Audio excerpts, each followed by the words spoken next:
Ang laban ay parang madrama lamang hanggang sa ang isang taong nakakaintindi ng boxing ay magsasalita ng tapat tungkol dito.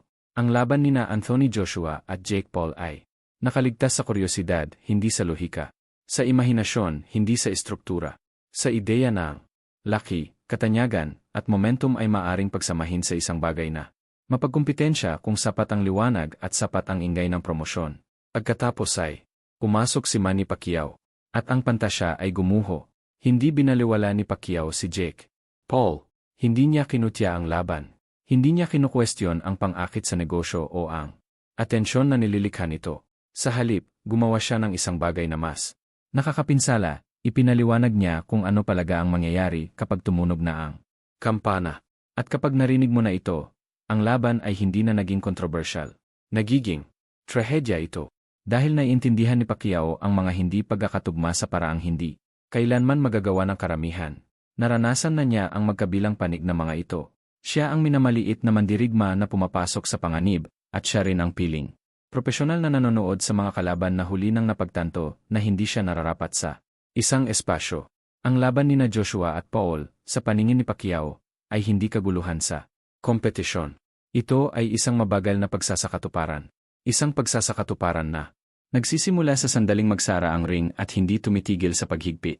Ang pagangat ni Jake Paul ay itinayo sa mga kontroladong kapaligiran. Maingat na piniling mga kalaban. Mga panganib na pinamamahalaan. Mga unti-unting hakbang na nagbibigay daan sa pag-aaral ng walang agarang parusa. Walang anumang ilehitimo tungkol diyan. Ito ay matalino. Ito ay moderno. Ito ay gumagana.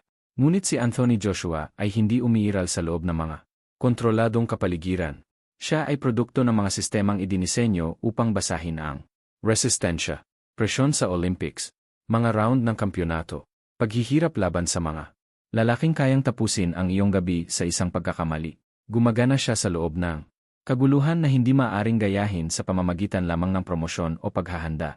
Alam ni Pacquiao ang pagkakaiba. Alam niya na ang boxing ay hindi tungkol sa katapangan sa abstract, kundi tungkol sa pamilyaridad sa panganib. Tungkol sa kung paano kumutugon ang katawan kapag ang banta ay totoo, matagal, at walang patawat. Hindi pa kailanman nabuhay si Jake Paul sa loob ng espasyong iyon. At naunawaan ni Pacquiao na ang agwat sa pagitan ng pamumuhay malapit sa panganib at pamumuhay sa loob nito ay kung saan ang mga hindi pagkakatugma ay nagiging hindi na mababago. Mula sa labas, pinag-usapan ng mga tao ang laki, tungkol sa lakas, tungkol sa kapangyarihan. Si Joshua ay mas malaki. Mas malakas, mas may karanasan. Halata naman iyon. Iba ang pinag-usapan ni Pacquiao. Bilis, hindi kung gaano kabilis ang laban, kundi kung gaano kabilis dumating ang realidad. Hindi nagmamadali si Joshua na tapusin ang mga laban. Hinahayaan niya itong maganap hanggang sa magsimulang sirain ng kalaban ang sarili nilang istruktura. Paglalapat siya ng pressure na sa una ay parang kaya naman, pagkatapos ay nagiging nakakasakit ng walang babala. Naramdaman na ni Pacquiao ang ganitong uri ng pressure. Alam niya ang epekto nito sa paggawa ng desisyon. Kung paano nito mapipigilan ang oras. Kung paano nito ginagawang reaksyon ang pag-iisip at ginawang pagkakamali ang reaksyon. Ang kumpiyansa ni Jake Paul ay umuunlad sa espasyo para mag-isip, magplano, at mag-adjust. Inaalis ni Joshua ang espasyo ng walang teatro, ng walang mga babalang senyales, ng walang binibigay na emosyonal na feedback. Kaya nga tinawag ito ni Pacquiao na isang mismatch. Hindi dahil sa kulang si Paul sa lakas ng loob, ngunit dahil ang lakas ng loob ay hindi nakakaunawa para sa hindi pamilyar. Na bunga ng trahedya ng mga hindi pagkakatugma ay hindi ang resulta. Ito ang proseso. Ang sandali kung kailan napagtanto ng isang mandirigma na ang mga kagamitang dati ay hindi na gumagana. Kapag ang mga pagsasaayos ay hindi nakapagpabagal ng bagyo. Kapag ang kalaban ay hindi humanga sa lakas, ingay, o momentum. Nakita na ni Joshua ang sandaling iyon sa iba. Hindi pa ito naranasan mismo ni Paul. Naunawaan ni Pacquiao na ang boxing ay may malupit na parusa sa mga learning curve sa elite level. Walang palugi, walang timeout, walang reset button kapag ang panganib ay lumalala ng higit sa inaasahan. Ang laban ay hindi maging eksplosibo. Ito ay magiging edukasyonal sa pinakamalupit na paraan na posible. Inaalis ng mga salita ni Pacquiao ang hype, dahil nakilala niya ang anatomiya ng isang hindi pagkakatugma. Hindi ito napagpasyahan ng isang sunto. Ito ay napagpasyahan ng Akumulasyon ng pressure, ng pagkapagod, ng takot na nagbabalat kayo bilang katapangan. Hindi na kailangang patunayan ni Joshua ang kanyang kahusayan. Magiging siya lamang ang kanyang sarili. At sapat na iyon. Ang lakas ni Jake Paul ay ang kontrol ng naratibo, ng pagpili. Ang kalaban ng tempo. Laban kay Joshua, agad na nawawala ang kontrol. Lumiliit ang ring. Naglalaho ang margin para sa error. Dumarami ang parusa para sa mga pagkakamali. Alam ni Pacquiao na kapag nawala na ang kontrol, ang kumpiyansa ay magiging pananagutan. Bumabagal ang mga galaw. Nahuhulog ang mga kamay. Makikitid ang mga pagpipilian. At ang laban ay hindi na tungkol sa pagkapanalo. Ito ay nagiging tungkol sa pagharap sa mga sandaling hindi mo pa nakatadhana na maranasan. Ito ang dahilan kung bakit hindi itinuturing ni Pacquiao ang laban bilang kapanapanabik o nakakaintriga. Inilarawan niya ito bilang hindi naman hindi patas kay Joshua, kundi sa pag-unawa ng esport sa responsibilidad. Dahil ang mga hindi pagkakatugma ay hindi nakakapagpataas ng antas ng sinuman. Hindi ito sinusukat ang kadakilaan. Brutal at hayagan nilang inilalantad ang mga kakulangan. At kapag nabunyag na, ang mga kakulangang iyon ay hindi na maaring hindi nakita, hindi nakakakuha. Ang pamana si Joshua mula sa laban na ito, mas malaki ang sumasapanganib ni Paul kaysa sa kanyang inaakala. Naunawaan ni Pacquiao na ang kasaysayan ng boxing ay puno ng mga sandali kung saan ang kuryosidad ay nababawi ang pag-iingat at may nagbayad ng presyong. Hindi kayang palambutin ng kahit anong sweldo. Ang laban na ito ay isa na naman sa mga sandaling iyon. Hindi dahil sa walang kakayahan si Jake Paul, kundi dahil hindi pa siya handa. At ang kahandaan sa boxing ay hindi isang bagay na maaari mong kabilisin sa pamamagitan ng katanyagan. Ang pahayag ni Pacquiao ay parang isang babala na nagbabalat kayo bilang pagsusuri. Hindi niya kinondena ang ambisyon. Ipinagtatanggol niya ang proporsyon. Pinapaalala sa mga tao na may mga antas sa boxing na umiiral upang protektahan ang mga mandirigma at upang subukan sila. Si Joshua ay umiiral sa isang antas kung saan ang mga pagkakamali ay may mga kahihinatnan na hindi pa naramdaman ni Paul. Kapag naunawaan mo na iyon, ang laban ay hindi na masayang isipin. Ito ay nagiging ibang-iba. Isang hindi pagkakatugma na ang katapusan ay hindi dramatiko, hindi maiiwasan, paano agad na. Kinikilala ni Pacquiao ang isang hindi pagtugma, at bakit binago ng karanasan ng lahat hindi maipapahayag ng malakas na mga hindi pagtutugma ang kanilang mga sarili sa mga taong nabuhay sa larangan ng boxing. Bulong-bulungan ang mga ito. Hindi kailangan ni Manny Pacquiao ng mga spreadsheet, hype reel, o mga argumento sa promosyon para matukoy ang isa. Kinikilala niya ang mga hindi pagtutugma sa parehong paraan ng pagkilala ng mga veterano sa panganib, sa pamamagitan ng likas na ugali na hinubog ng pag-ulit, bunga, at memorya. Agad na napupukaw ng likas na ugali na iyon sina Joshua at Jake Paul.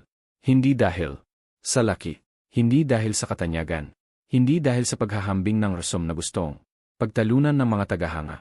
Ngunit dahil naiintindihan ni Pacquiao kung ano ang karanasan ay nakakaapekto sa persepsyon, iba ang pananaw ng mga piling mandirigma sa mga laban kumpara sa mga manonood, kung saan nakikita ng mga tagahanga ang mga posibilidad, nakikita naman ng mga mandirigma ang mga probabilidad, kung saan iniisip ng mga tagahanga ang mga sandali, inaasahan ng mga mandirigma ang mga sequence, at kung saan umaasa ang mga tagahanga ng mga sorpresa, naunawaan naman ng mga mandirigma ang mga hindi may iwasan. Lubhang matalas ng karera ni Pacquiao ang lente na iyon. Pumasok siya sa sport bilang mas maliit na tao, mas mahirap na tao, at minamaliit na tao. Maaga niyang natutunan na ang mga hindi pagkakatugma ay hindi laging tungkol sa kung sino ang mas malaki o mas malakas, kundi tungkol sa kung sino ang nabuhay ng mas matagal sa mga kapaligirang hindi mapagpatawad. Iyan ang agwat na nakikita ni Pacquiao dito. Ginugol ni Anthony Joshua ang kanyang karera sa pagpapatakbo sa ilalim ng patuloy na mga bunga. Olympic Finals. Mga laban sa titulo sa mundo. Panggigipit sa 12 round laban sa mga lalaking kayang magpabago ng iyong buhay sa isang pagkakamali. Maging ang kanyang mga pagkatalo ay dumating laban sa mga piling propesyonal na agad na nagpaparusa sa pag-atubili. Binabago ka ng kapaligirang iyon. Binabago nito kung paano kumutugon ang iyong katawan sa stress. Kinokondisyon nito ang iyong paggawa ng desisyon sa ilalim ng pagkapagod. Itinuturo nito sa iyo kung paano manatiling gumagana kapag karaniwang nangingibabaw ang takot. Hindi na buhay si Jake Paul sa kapaligirang iyon. Hindi yon isang insulto. Ito ay isang katotohanan ng pag-unlad. Ang landas ni Paul ay kinokontrol ng disenyo, mabilis na pagtaas ng kahirapan, maingat na pinamamahala ang panganib, mga kalaban na pinipili upang payagan ang paglago ng walang labis na pagkakalantat. Ganito, karaniwang nangyayari ang pagkatuto sa boxing. Lumilitaw ang problema kapag sinusubukan. Ang kuryusidad na laktawan ang mga hakbang. Alam ni Pacquiao na ang mga hakbang na iyon ay umiiral para sa isang dahilan. Ang hagdan ng pagunlad ng boxing ay hindi arbitraryo. Ito ay binuo upang unti-unting magpakilala ng panganib, upang matutunan ng mga mandirigma kung paano ito malampasan bago hilingin na sakupin ito. Laktawan ang napakaraming baitang, at ang aral ay nagiging parusa sa halip na pang-edukasyon. Si Joshua ang nasa tuktok ng hagdan na iyon. Kinikilala agad ni Pacquiao ang agwat na iyon dahil nakita niya kung ano ang nangyayari kapag ang ambisyon ay higit pa sa kahandaan. Nakita niya ang mga mandirigma na pumapasok sa mga lugar na hindi pinaghandaan ng kanilang mga likas na ugali, at kung gaano kabilis nagiging kalituhan ang kumpiyansa. Ang karanasan ng mga piling tao ay hindi lumilitaw bilang magarbong pamamaraan. Lumilitaw ito bilang kahinahunan sa ilalim ng kaguluhan. Hindi nagpapanik si Joshua kapag natigil ang laban. Hindi siya nagmamadaling pilitin ang mga resulta. Alam niya kung paano hayaang mapagod ang mga kalaban sa paghahanap ng mga sagot na wala naman. Ang pasensyang iyon ay nakamamatay para sa mga boksingero na walang gaanong karanasan. Naunawaan ni Pacquiao na ang mga hindi pagkakatugma ay bihirang sumabog ng maaga. Nagiging mapanganib ang mga ito dahil ang boksingero na walang gaanong karanasan ay patuloy na naniniwalang may mga solusyon hanggang sa bigla na lamang itong mawala. Laban kay Joshua, hindi agad mahaharap si Jake Paul sa pagbagsak. Unti-unti siyang mahaharap sa paghihigpit. Naglalaho ang espasyo. Pinaikli ng oras ang mga pagbabago sa paghinga. Ang mga sensasyong iyon ay hindi lamang nagmumula sa mga sunto. Nagmumula ang mga ito sa patuloy na pressure na inilalapat ng isang taong nakakaintindi kung paano gawing hindi komportable ang isang laban. Nang hindi magmumukhang madrama. Alam ni Pacquiao na ang discomfort ay kung saan lumilitaw ang karanasan. Madalas na naniniwala ang mga tagahanga na ang kapangyarihan ay nagpapantay sa lahat. Alam ni Pacquiao na ang kapangyarihan ng walang konteksto ay hindi maasahan. Ang mga piling boksinggero ay sumisipsip, nagre-redirect, at umaasa sa kapangyarihan sa ibang paraan. Hindi nila ito emosyonal na tinutugunan. Kinakatalogo nila ito. Sinipsip ni Joshua ang kapangyarihan mula sa mga lalaking mas malakas tumama, mas mabilis kumilos, at mas mahusay mag-isip kaysa sa naranasan ni Paul. Mahalaga iyon. Naunawaan din ni Pacquiao kung gaano kabilis ipagkanulo ng adrenaline ang mga boksingero na walang karanasan. Ang maagang kumpiyansa ay nagsusunog ng enerhiya. Ang mga galaw na malakas sa kontroladong mga laban ay nagiging magastos sa ilalim ng pressure ng mga piling tao. Naninigas ang mga kalamnan. Nalilihis sa tiyempo. Makikitid ang mga pagpipilian. Naranasan ni Joshua ang mga sandaling iyon at natutunan kung paano pabagalin ang mga ito. Hindi kailangan ni Paul. Kaya nga nakikita ni Pacquiao ang trahedya kung saan nakikita ng iba ang libangan.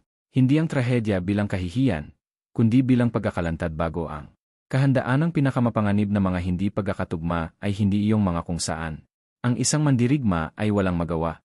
Ito yung mga kung saan ang hindi gaanong handa na mandirigma ay naniniwalang kabilang sila, hanggang sa ang katotohanan ay alisin ang paniniwalang iyon ng paunti-unti. Naramdaman na ni Pacquiao ang pag-alis na iyon sa mga laban kung saan ipinagkakait sa kanya ng kalaban ang ritmo. Alam niya kung gaano ito nakakadismaya kapag ang iyong karaniwang mga solusyon ay hindi gumagana. Gayon isipin, ang karanasang iyon na pinarami ng laki, kapangyarihan, at bunga ng elite heavyweight. Hindi kailangang mangibabaw ng agresibo si Joshua para maipakita ang kontrol. Ang kanyang presensya lamang ang nagpapabago sa kung paano nagaganap ang isang laban. Siya ang nagdidikta ng bilis ng walang teatro. Naglalapat siya ng pressure na parang kaya nitong mabuhay hanggang sa hindi na ito mangyari. Naunawaan ni Pacquiao na ang ganitong uri ang pressure ang pinakamahirap pakasan dahil hindi ito na ipapahayag ang sarili nito. Walang dramatikong sandali na dapat tugunan. Walang malinaw na turning point. Unti-unting pagsasakatuparan lamang. Ang pagsasakatuparang iyon ang nais ni Pacquiao na maunawaan ng mga tao. Ang Joshua Yes Paul ay hindi isang pagsubok ng katapangan. Ito ay isang pagsubok ng developmental teaming, at nabigo ito sa pagsubok na iyon. Ang pag-aalala ni Pacquiao ay hindi tungkol sa pagprotekta sa reputasyon ni Joshua. Walang sumasapanganib si Joshua dito. Ang kanyang antas ay naitatag na. Ang kanyang mga likas na ugali ay ganap na. Nasa kay Paul. Dahil kapag nakapasok ka na sa elite space, wala nang panangga. Walang learning window. Walang protective framing kung sakaling magkamali ang mga bagay-bagay. Ang esport ay hindi hihinto para hayaan kang mag-adjust. Alam ito ni Pacquiao dahil hindi kailanman hihinto ang boxing para sa kanya. Kaya naman prangka siyang nagsasalita. Hindi para baliwalain ang ambisyon, kundi para nagbabala laban sa pagkalito sa ambisyon at kahandaan. Laban sa pag-aakalang mas mabilis lumawak ang kumpiyansa kaysa sa bunga. Ang mga elite fighter ay hindi natatakot sa mga challenger. Natatakot sila sa kawalan ng responsibilidad. At kinikilala ni Pacquiao ang laban na ito bilang eksakto, isang hakbang na hinihimok ng kuryosidad kaysa sa pag-unawa. Iyan ang dahilan kung bakit ito nagiging trahedya. Sa kanyang paningin, hindi ang katapusan, kundi ang aral, bakit tinabibilis na kasanayan ni Joshua ang panganib, at bakit walang awa ang heavyweight boxing lumalalim ang pak. Alala ni Manny Pacquiao nang lumipat ang usapan mula sa karanasan tungo sa konteksto. Hindi boxing sa pangkalahatan, boxing na may bigat partikular na. Dahil ang heavyweight boxing ay hindi nagpapatawad ng mga pagkakamali tulad ng kung paano minsan ay maaring magpatawad ang mas magaan na dibisyon. Walang panahon ng akumulasyon kung saan ang pinsala ay mananatiling mapapamahalaan. Walang matagal na kurba ng pagkatuto kapag dumating na ang mga kahihinatnan. Sa heavyweight, ang mga pagkakamali ay hindi nagtuturo. Ang mga aral, tinatapos nila ang mga ito. Naiintindihan ito ni Pacquiao ng malalim, kahit na hindi pa siya lumaban sa bigat na iyon. Nakapag-spar na siya ng mga heavyweight. Nasaksihan niya kung paano binabago ng lakas ang pisika ng ring. Alam niya na kapag pinagsama ang masa at pamamaraan, bumababa ang margin para sa error. Hindi lang mas malaki si Anthony Joshua kaysa kay Jake Paul. Mas malaki siya, nang tamamahalaga ang pagkakaibang iyan. Ang kapangyarihan ni Joshua ay hindi ligaw. Ito ay balance. Dumarating ito sa likod ng istruktura, sa likod ng posisyon ng paa, sa likod ng pasensya. Ang kanyang mga suntok ay hindi nagmumula sa desperasyon. Ang mga ito ay nagmumula sa pagkakahanay. At ang pagkakahanay ang siyang nagpabago sa laki tungo sa hindi maiiwasan. Alam ni Pacquiao na maraming tao ang minamaliit si Joshua dahil sa kung gaano siya kakontrol sa itsura. Napagkamalan nilang ang kahinahunan ay pag-aatubili. Ipinapalagay nila na ang pasensya ay nangangahulugang pagiging pasibo. Hindi. Ang pasensya ni Joshua ay mapang-aping. Naghihintay siya dahil naiintindihan niya kung paano bumabagsak ang mga mabibigat na kalaban, hindi emosyonal, kundi mekanikal. Alam niya na kapag ang mga paa ng isang hindi gaanong karanasang mandirigma ay tumigil sa pagsunod sa mga tagubilin, ang lahat ay susunod. Nauna ang balance. Sumusunod ang depensa. Huling gumuguho ang kumpiyansa. Laban kay Jake Paul, ang prosesong iyon ay mabilis na mabilis. Ang estilo ni Paul ay nakasalalay sa katatagan. Sa malinis na galaw ng paa, maingat na palitan ng mga bentahe, at kontroladong pakikipaglaban. Laban sa mga kalaban na hindi nagpaparusa ng husto sa mali. Na pagkakamali, gumagana ang sistemang iyan. Pinaparusahan ni Joshua maliit na pagkakamali. Isang kalahating hakbang na masyadong malapat. Isang jab na medyo mabagal, na hinila pabalik. Isang depensang reaksyon sa halip na isang anggulo. Sa heavyweight, ang mga sandaling iyon ay hindi na mababawi. Naiintindihan ni Pacquiao kung gaano kaiba ang pakiramdam kapag ang mga pagkakamali ay may agarang bigat. Alam niya na ang mga mandirigma ay mas mabilis na umaangkop kapag ang panganib ay abstract, ngunit tumitigil. Kapag ang panganib ay labis na nakakapangilabo. Lumilikha si Joshua ng labis na panganib, nang hindi nagmumukhang walang inga. Iyan ang pinakadelikadong kombinasyon. Ang heavyweight boxing ay brutal ding nagpapalakas ng pagkapagod. Mas mabilis na napapagod. Ang mga kalamnan, mabilis na naipon ang utang sa oxygen. Kapag nagsimula na ang pagkapagod, mas mabilis na gumuguho ang teknik kaysa sa kumpiyansa. Nagsisimulang makaligtas ang mga mandirigma sa mga sandali sa halip na kontrolin ang mga ito. Alam ni Pacquiao na hindi pa naranasan ni Jake Paul ang elite heavyweight fatigue, hindi pareho. Ang pagkapagod sa pagsasanay. Hindi pareho ang pagkapagod sa sparring. Ang pagkapagod na nagmumula sa pagiging pressured ng isang world-class heavyweight na nakakaintindi ng passing ay ibang-iba. Naiintindihan ni Joshua ang passing. Alam niya kung kailan dapat sumuko at kung kailan dapat maghintay.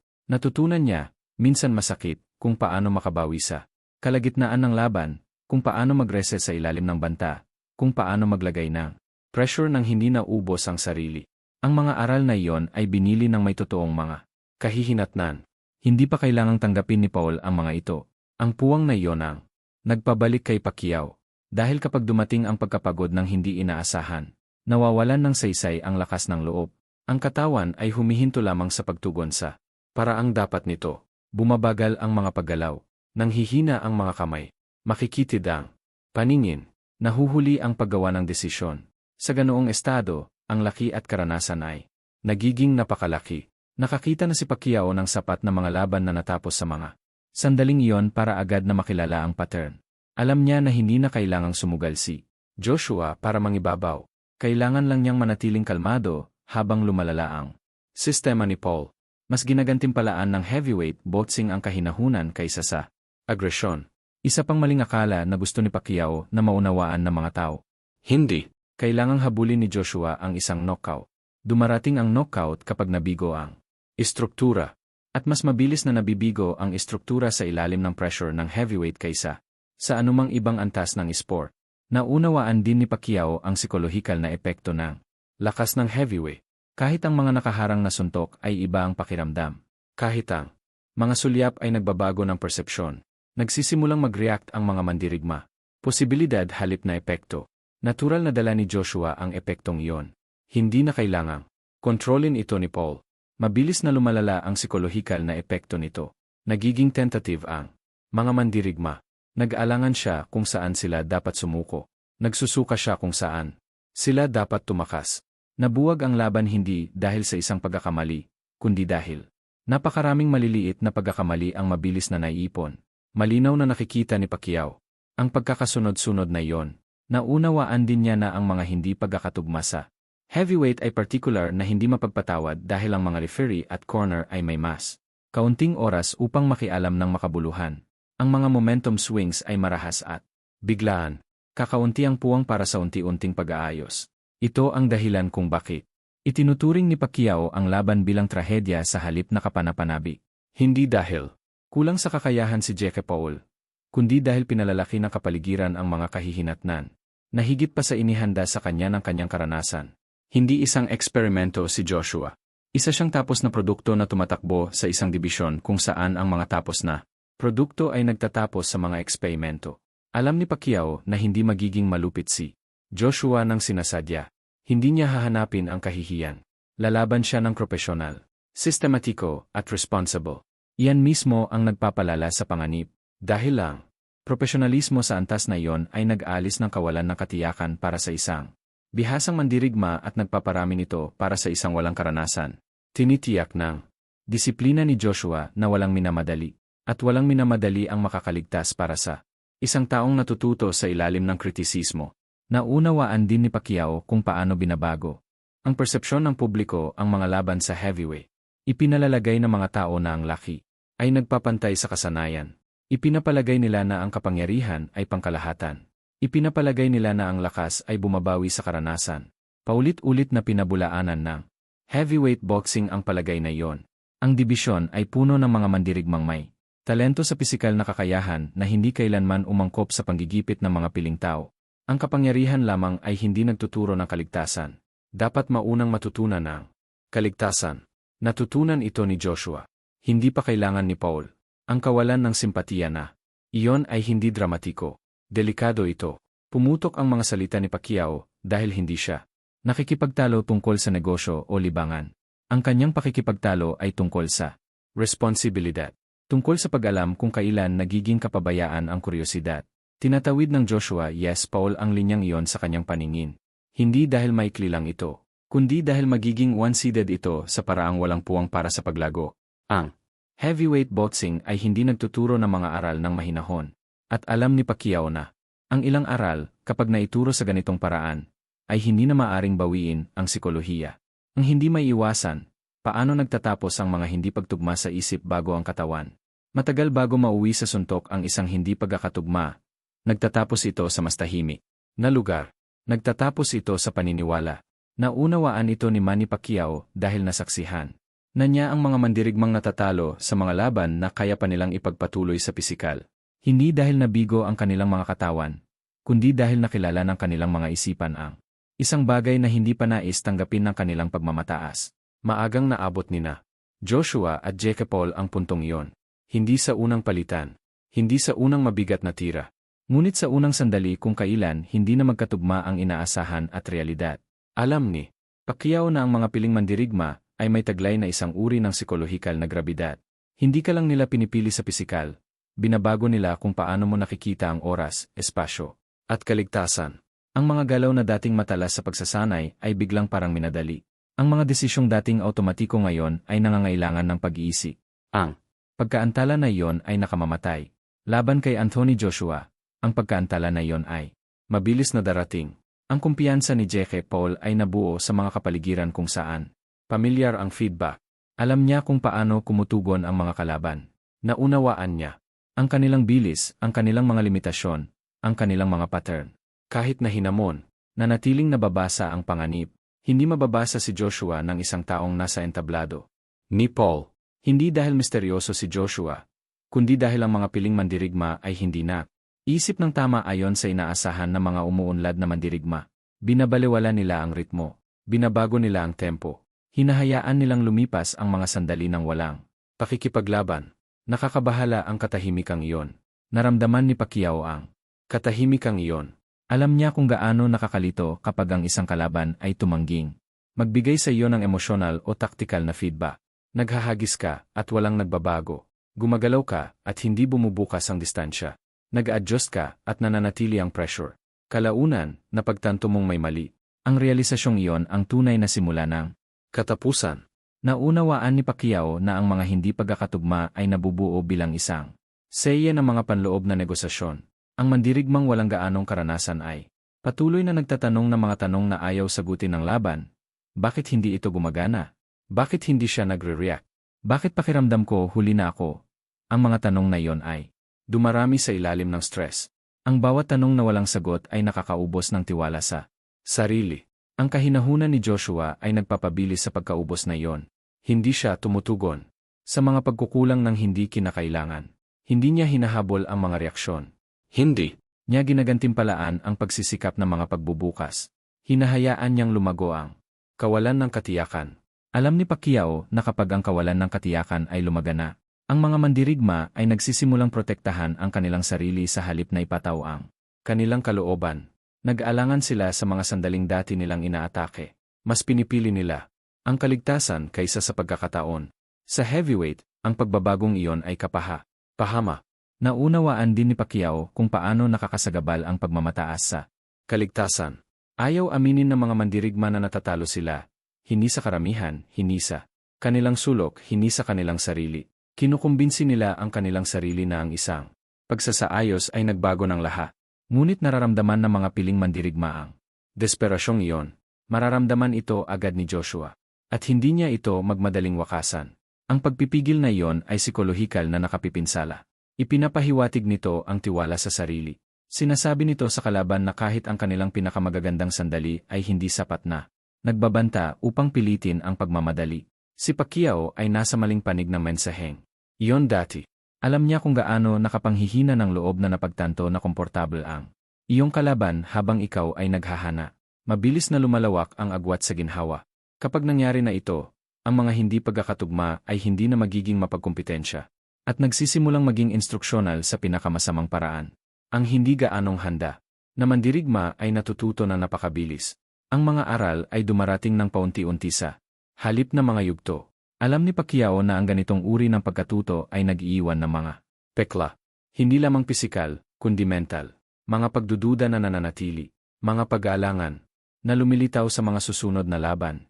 Ang kumpiyansa na inabot ng maraming taon upang bumuo ng mga bitak sa loob lamang ng ilang minuto. Iyan ang trahedyang binabalaan ni Pacquiao. Hindi na kailangang takutin ni Josh si Paul ng pasalita o pisikal. Ang kanyang presensya ay gagawin ito ng tahimik. Ang kanyang pagtanggi na humanga ay mas malakas na magsalita kaysa sa anumang sunto. Naunawaan ni Pacquiao na ang pananakot sa antas. Ang piling tao ay bihirang maging teatro. Ito ay proseso. Ito ang matatag na pagsasakatuparan, na walang ginagawa mo ang magpapabago sa direksyon ng laban. Kalaunan, ang hindi gaanong karanasang mandirigma ay nagsisimulang magtipid ng enerhiya, hindi sa estratehikong paraan, kundi sa depensa. Lumiliit ang mga galaw, naglalaho ang mga panganib, Nangingibabaw ang mga likas na kakayahan sa kaligtasan sa ambisyon. Sa puntong iyon, napagpasyahan na ang laban. Maaring nakatayo pa rin ang katawan. Tanggap na ng isip ang resulta. Nakita na ito ni Pacquiao sa hindi mabilang na mga laban. Mga mandirigmang tumagal. Nang mas matagal kaysa sa inaasahan ngunit hindi na nakikipagkompetensya. Mga mandirigmang ang mga sulok ay alam ang katotohanan bago pa man malaman ng mga manonood. Napilitan na ni Joshua ang mga kalaban sa ganitong kalagayan noon. Hindi pa.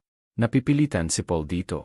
Ang asimetrikong iyon ang dahilan kung bakit nakikita ni Pacquiao ang hindi may iwasan sa halip na ang kasabikan. Alam niya kung gaano kabilis kumuho ang paniniwala kapag inalis ng elite pressure ang ilusyon. Maaring maingay pa rin ang mga manonood. Maaring umiikot pa rin ang mga kamera. Ngunit ang laban ay nagiging tahimik. Para sa lalaking nawawalan ng tiwala sa kanyang mga kagamitan. Naunawaan din ni Pacquiao na kapag naayos na ang hindi may iwasan, tumataas ang panganib. Ang mga mandirigmang hindi na naniniwala sa pagkapanalo ay naniniwala pa rin sa pagpapatunay ng isang bagay. Sumusubok sila ng mga panganib na walang katuturan. Itinutulak nila ang mga sandali kung kailan mas ligtas ang depensa. Ang karanasan ni Joshua ay nagbibigay daan sa kanya na samantalahin ang mga sandaling iyon ng walang tako. Ganoon natatapos ang mga hindi pagkakatugma, hindi sa kaguluhan, sa pamamagitan ng kahinahunan na nakakatugon sa desperasyon. Ang babala ni Pacquiao ay hindi dramatiko dahil hindi naman kailangang maging ganito. Alam niya kung paano nangyayari ang mga kwentong ito. Napanood na niya ang mga ito ng maraming beses para makilala ng maaga ang padron. Ang laban nina Joshua at Paul ay hindi usapin kung sino ang mas may gusto nito. Ito ay usapin kung sino ang nakakaintindi sa nangyayari kapag ang paniniwala ay nagsimulang mawala. Naranasan na ni Joshua ang pagbabagong iyon at natutunan kung paano ito samantalahin. Hindi pa ito nararanasan ni Paul. At ang unang pagkakataon ang pinakamasamang panahon para matuto. Kaya naman hindi. Iniinda ni Pacquiao ang pantasya. Nakikita na niya ang katapusan bago pa man ito dumating. Bakit isang babala ang hindi pagtugmang ito? At kung ano kalagaang ipinagtatanggol ni Pacquiao nang tawagin ni Manny Pacquiao si Anthony Joshua laban kay Jake Paul na isang hindi pagkakatugma. Hindi niya hinuhulaan ang isang knockout. Kinukwestiyon niya ang isang responsibilidad. Dahil sa antas na ito ng boxing, ang issue ay hindi na kuryosidad, libangan, o kahit ambisyon. Ito ay tungkol sa pag-unawa kung kailan ang isang laban ay hindi na isang pagsubok at nagsisimulang maging isang pagkakalantad na walang binibigay na kapalit. Ang pag-aalala ni Pacquiao ay hindi nakaugat sa nostalgia para sa ampersand quote, totoong boxing ampersand quote, o put sa mga crossover fight. Naunawaan niya kung bakit umiiral ang mga matchup na ito. Naunawaan niya ang negosyo, ang ekonomiya ng atensyon, at ang gana ng modernong madla para sa palabas. Ngunit naunawaan din niya ang isang bagay na mas mahalaga. Ang boxing ay may mga kahihinatnan na hindi nawawala kapag pinatay ang mga kamera. Sa paningin ni Pacquiao, ang Joshua Yes Paul ay lumalagpas sa hangganan hindi dahil sa kawalan ng puso ni Jake Paul, kundi dahil binabaliwala ang mga panloob na pananggalang ng esport. Ang mga pananggalang na iyon ay binuo sa loob ng mga dekada upang protektahan ang mga mandirigma mula sa pag-aaral ng pinakamahirap na mga aral sa pinakamalupit na paraan na posible. Bawat dibisyon ay may mga antas. Walang awang. Pinalalaki ng heavyweight boxing ang mga antas na iyon. Alam ni Pacquiao na si Anthony Joshua ay hindi isang lugar para sa pagsubo. Siya ay isang destinasyon. Ang mga mandirigma ay dapat na dumating doon lang handa, hindi dumating doon upang matuto. Ang trahedya ng mga hindi pagkakatugma ay hindi kahihiyan. Ito ay pagguho. Ang kumpiyansa ay nabubura. Ang mga likas na ugali ay nabubura. Ang tiwala sa sariling paghatol ay nabubura. Ang mga mandirigma ay dinadala ang mga bali na iyon kahit matagal nang tapos ang laban. Nakita ni Pacquiao ang mga karera na binago ng mga sandaling ampersand quote. Dapat ay masaya, ampersand quote, napanood niya ang mga mandirigma na natatalo hindi lamang sa mga laban, kundi pati na rin sa paniniwala. At ang paniniwala na minsang nayanig sa antas ng elite ay mahirap ibalik. Ito ang dahilan kung bakit ang babala ni Pacquiao ay tila matatag sa halip na sensasyonal. Hindi niya ipinagtanggol si Joshua, hindi kailangan ni Joshua ng depensa. Hindi niya inatake si Pablo, naiintindihan ang ambisyon ni Pablo. Ipinagtatanggol niya ang lohika ng pag-unlad. Ang boxing ay hindi malupit dahil ito ay marahas. Ito ay malupit kapag ang estruktura ay binabaliwala. Si Joshua Ang kumakatawan sa pangwakas na pagsusulit sa isang sistemang nangangailangan ng maraming taon ng paghahanda. Ang maagang paglalagay ng isang tao sa kapaligirang iyon ay hindi sumusubok sa katapangan, sinusukat nito ang pagpaparaya sa pinsala. Naunawaan ni Pacquiao na ang mga laban na hinimok ng kuryosidad ay kadalasang nagtatakip ng isometri. Bilang pagkakataon, binibilang nila ang panganib bilang kasabikan. Napagkakamalan nila ang katapangan bilang kahandaan. Ngunit ang katapangan ay hindi nagpapabagal sa mga sunto. Ang karanasan ang nagpapabagal. Ang karanasan ni Joshua ay hindi maging madrama ang laban. Gagawin nitong kontrolado ito. At ang kontrol sa mga hindi pagkakatugma ang siyang nagpapabilis sa pinsala. Ang bihasang mandirigma ay nananatiling kalmado. Ang walang karanasang mandirigma ay naghahana. Ang kawalan ng balanseng iyon ay tahimik na lumalaki. Kinikilala rin ni Pacquiao ang mas malawak na implikasyon kapag pinayagan na sport ang mga hindi pagkakatugma sa ganitong sukat. Nagtuturo ito ng maling aral sa susunod na henerasyon. Ipinahihiwatig nito na ang pagunlad ay opsyonal, na ang pasensya ay lipas na sa panahon. Ang atensyon na iyon ay maaring pumalit sa apprenticeship. Ang aral na iyon ay nagpapahina sa boxing. Hindi kailangang magsermon si Pacquiao para maipahayag ang puntong iyon. Ang kanyang buong karera ay nagsisilbing ebidensya ng kabaligtaran na diskarte. Unti-unti niyang inabot ang panganib. Nakamit niya ang daan. Unti-unti niyang natutunan ang saki. Alam niya ang kapalit nito. Ang kalamang iyon ang nagbibigay sa kanya ng awtoridad na nagsasabi kung may mali. Ang laban nina Joshua at Paul, ayon sa pananaw ni Pacquiao, ay hindi isang palabas na nagpapaangat sa boxing. Ito ay isang shortcut na nagsasapanganib. Dito, hinihiling nito sa sport na itigil ang sarili nitong lohika para sa pansamantalang katuwaan. At paulit-ulit na natutunan ng boxing na ang pagtigil ng lohika ay hindi kailanman matatapos. Nang maganda, ang babala ni Pacquiao ay hindi dramatiko dahil bihirang mangyari ang katotohanan. Ang katotohanan ay tahimik na nabubunyag, paikot-ikot, pagkakamali sa pagkakamali. Sa oras na maging malinaw ang panganib, huli na ang lahat. Kaya naman, nagsasalita ng maaga si Pacquiao. Naunawaan niya na ang ilang laban ay hindi dapat gawin, hindi dahil hindi tiyak ang resulta, kundi dahil masyadong tiyak ito. Masyadong one-sided, masyadong walang patawad. Hindi kailangan ni Joshua ang laban na ito. Hindi kailangan ni Paul ang aral na ito. Hindi kailangan ng sport ang panganib na ito. Binabago ng mga salita ni Pacquiao ang usapan palayo sa hype at pabalik sa responsibilidad. Patungo sa pagtatanong, hindi ng ampersand quote, magbebenta ba ito, ampersand quote, kundi ampersand quote, dapat ba itong umiral, ampersand quote, mahalaga ang tanong na iyon. Dahil ang boxing ay hindi isang simulation. Hindi ito isang laro na na-reset pagkatapos ng mga pagkakamali. Ito ay isang disiplina kung saan ang mga kahihinatnan ay permanente. Ang mga kurba ng pagkatuto ay nakasula sa mga katawan at isipan. Maraming beses nang binayaran ni Pacquiao ang halagang iyon upang makilala kung kailan hinihiling sa iba na bayaran ito ng masyadong maaga. Kaya nga niya ito tinatawag na trahedya. Hindi dahil ito ay magiging marahas, kundi dahil hindi ito kinakailangan. Ang katapusan sa kanyang paningin ay hindi dramatiko. Ito ay maiiwasan. At sa isang sport kung saan ang pinakamaraming pinsala ay hindi may iwasan, ang pag-iwas sa hindi kinakailangang pinsala ay hindi kahinaan. Ito ay kahinaan. Nakamit ni Pacquiao ang karapatang sabihin ang karunungang iyon ng malinaw. At kapag ang isang taong may karanasan ay tumawag sa isang laban na isang hindi pagkakatugma, hindi ito isang opinyon. Ito ay isang babala. Isa na makabubuting pakinggan ng sport.